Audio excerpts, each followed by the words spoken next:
بسم الله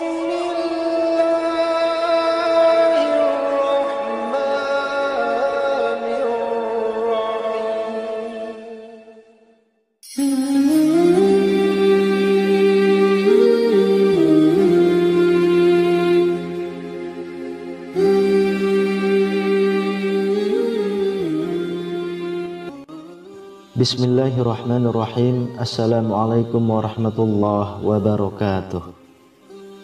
Syukur alhamdulillah kita bisa berjumpa lagi di channel ini. Sholawat dan salam selalu dan tetap tercurahkan kepada junjungan kita Nabi besar Muhammad sallallahu alaihi wasallam. Allahumma sholli ala sayyidina Muhammad wa ala ali sayyidina Muhammad. Harapan dan doa saya semoga saudaraku semuanya selalu diberikan kesehatan, dilapangkan rezekinya, diampuni dosa-dosanya, dan dipanjangkan umurnya. Amin ya rabbal alamin. Sahabat beriman yang dirahmati Allah, wudhu memiliki kedudukan yang penting dalam agama Islam. Tidak sahnya wudhu seseorang dapat menyebabkan sholat yang ia kerjakan menjadi tidak sah.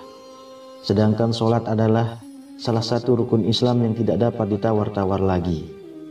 Oleh karena itu, merupakan suatu kewajiban bagi setiap muslim untuk memperhatikan bagaimana dia berwudu.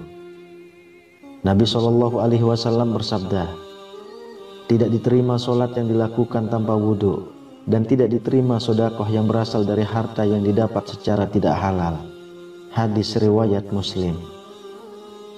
Oleh karena itu, berikut ini 10 kesalahan yang sering dilakukan oleh kaum muslimin pada tata cara berwudu. Yang pertama, tidak membaca bismillah. Rasulullah SAW bersabda, tidak sempurna wudu seseorang yang tidak membaca basmalah. Hadis riwayat Ahmad. Yang kedua, tidak sempurna membasuh anggota wudu. Tidak sempurna dalam membasuh anggota wudhu dan mengakibatkan ada sebagian anggota wudhu yang tidak terbasuh oleh air. Imam Al-Bukhari rahimahullah meriwayatkan dalam kitab sahihnya dari Muhammad bin Ziyad, dia berkata, aku mendengar Abu Hurairah radhiyallahu anhu, saat itu beliau melewati kami dan orang-orang sedang berwudhu. Sempurnakanlah wudhu kalian, sesungguhnya Rasulullah SAW bersabda, celakalah tumit-tumit yang tidak terbasuh air ketika berwudu dari api neraka. Dan dari Khalid bin Mi'dan, dari sebagian istri-istri Rasulullah SAW, sesungguhnya Rasulullah SAW melihat seorang laki-laki yang sholat, sedangkan di punggung kakinya terdapat bagian mengkilap karena tidak terbasuh oleh air wudu, seukuran uang dirham atau uang logam. Maka Nabi menyuruhnya untuk mengulang wudunya. Hadis riwayat Imam Ahmad, dan Abu Daud menambahkan, dan mengulang sholat. Lalu yang ketiga, membasuh anggota wudhu lebih dari 3 kali. Ini adalah was-was dari setan, karena Nabi SAW tidak pernah menambah cucian dalam wudhu lebih dari 3 kali. Sebagaimana yang sabit dalam Sahih Al-Bukhari bahwa Nabi SAW berwudu 3 kali. Maka yang wajib atas seorang muslim adalah membuang semua was-was dan keraguan-raguan yang muncul setelah selesainya wudu, dan jangan dia menambah lebih dari 3 kali cucian untuk menolak was-was yang merupakan salah satu dari tipuan setan. Yang keempat, boros dalam penggunaan air. Ini adalah terlarang berdasarkan firman Allah Subhanahu wa ta'ala. Dan janganlah kalian berlebih-lebihan. Sesungguhnya Allah tidak menyukai orang-orang yang berlebih-lebihan. Quran Surah Al-An'am ayat 141 dan Al-A'raf ayat 31.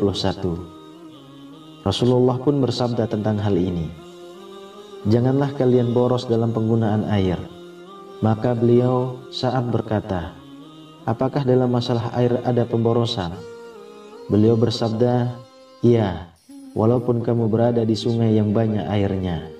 Hadis riwayat Ahmad.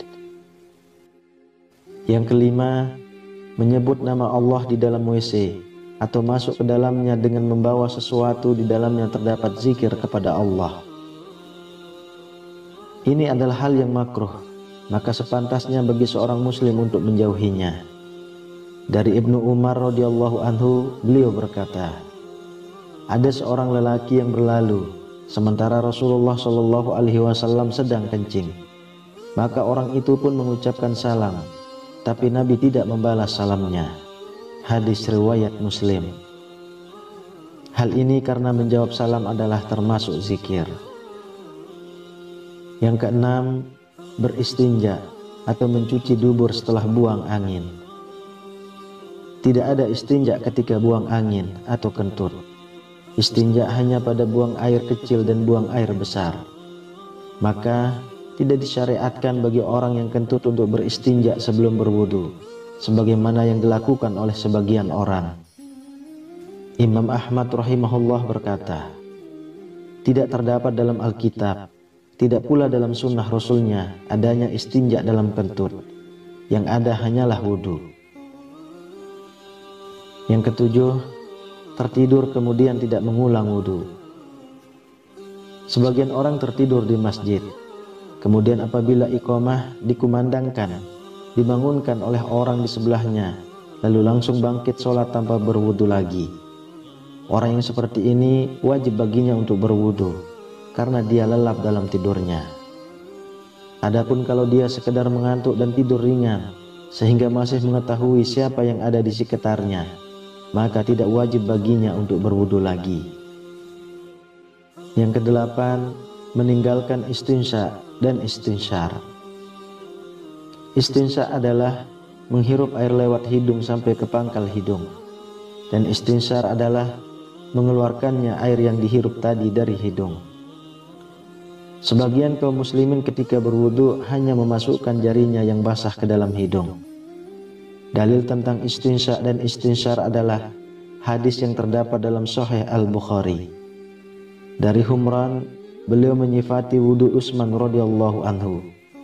Kemudian ia memasukkan tangan kanannya di bejana, lalu ia berkumur, menghirup air ke hidung dan mengeluarkannya. Dan Nabi Shallallahu alaihi wasallam bersabda, barang siapa berwudu, hendaklah ia menghirup air ke hidung dan mengembuskannya kembali. Dan barang siapa yang melakukan istijmar atau bersuci dari buang air besar dengan batu, hendaklah melakukannya dengan ganjil atau tidak genap. Yang kesembilan, menganggap mengusap leher dianjurkan. Padahal sebenarnya tidak demikian. Ia tidak dianjurkan dan tidak termasuk ibadah wudu. Kemudian yang ke-10, doa pada saat membasuh anggota wudu. Imam An-Nawawi berkata, doa-doa ini, yakni doa-doa pada saat membasuh anggota wudu, tidak memiliki dasar. Dalam fatwa Lajnah Daimah nomor 2588 dikatakan, tidak ada doa dari Nabi Shallallahu alaihi wasallam pada saat membasuh dan mengusap anggota wudu. Dan doa yang disebutkan dalam hal ini adalah bikinan orang tidak berdasar. Yang diketahui secara syar'i adalah basmalah di awal wudu, mengucap 2 kalimat syahadat di akhir wudu, ditambah dengan ya Allah, jadikanlah aku termasuk orang-orang yang bertaubat, dan jadikanlah aku termasuk orang-orang yang bersuci. Wallahu a'lam bishawab. Sahabat beriman yang dirahmati Allah, semoga Allah memperkenankan segala upaya kita dalam menyempurnakan ibadah dan menerima segala amalan yang kita lakukan semata-mata hanya untuk mengharap keridhoannya. Amin ya rabbal alamin. Demikian yang bisa saya bagikan, semoga bermanfaat untuk kita semua. Assalamualaikum warahmatullahi wabarakatuh.